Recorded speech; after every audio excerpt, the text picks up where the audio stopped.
정부가 오는 8월부터 국내 제약사 중 한 곳이 코로나 백신을 대규모로 위탁 생산한다. 이렇게 밝히면서 이 발언이 시장에 적잖은 파장을 낳았습니다. 결과적으로는 정부가 섣부르게 발언한 꼴이 되면서 혼란을 부채질했다는 지적이 나옵니다. 이한나 기자와 자세히 알아봅니다. 일단 정부가 언급한 백신 위탁 생산, 어떤 내용이었습니까? 네, 어제 배경아 범정부 백신 도입 TF팀장은 이 국내 제약사가 해외에서 승인된 백신을 생산하기 위해 계약을 진행 중에 있고 오는 8월부터는 이 백신이 국내에서 대량으로 생산될 예정이라고 밝혔는데요. 하지만 구체적인 내용은 함구했는데 앞선 이 한마디에 파장이 컸습니다. 네. 당장 주식시장에서 녹십자, ST팜, SK바이오사이언스 등 백신 관련 업체의 주가가 급등했습니다. 여기에 휴온스 글로벌이 스푸트니크 V 백신을 위한 기술 도입 계약을 맺었다고 발표하면서 혼란은 가중됐는데요.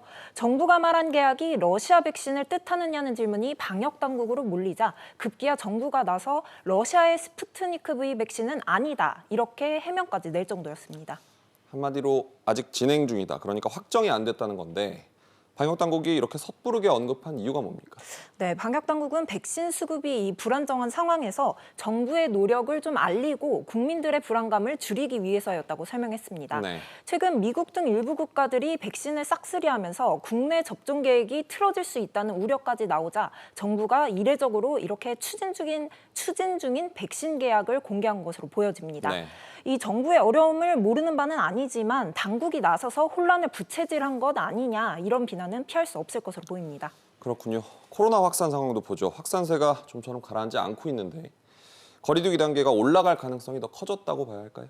네, 우선 결론부터 말씀드리면 다음 주 상황을 지켜본 다음에 격상 여부를 결정하기로 했습니다. 네. 어제 하루 신규 확진자는 673명으로 이틀 연속 600명대를 넘어섰습니다. 이미 지표상으로는 수도권 기준 거리두기 2.5단계로 격상해도 무방한 상황입니다. 그러나 중앙재난안전대책본부의 시각은 좀 다른데요. 네. 현재 확진자 추세가 급증하는 상황은 아니고 확진자 수에 얽매이지 않고 대응 여력을 고려해서 검토하겠다는 신중한 입장을 밝혔습니다. 이번 주는 현재 거리두기를 일단 유지하고 다음 주에는 상황을 보고 결정하겠다는 의미로 해석됩니다. 뾰족한 수가 없어 보여서 더 걱정이군요. 잘 들었습니다.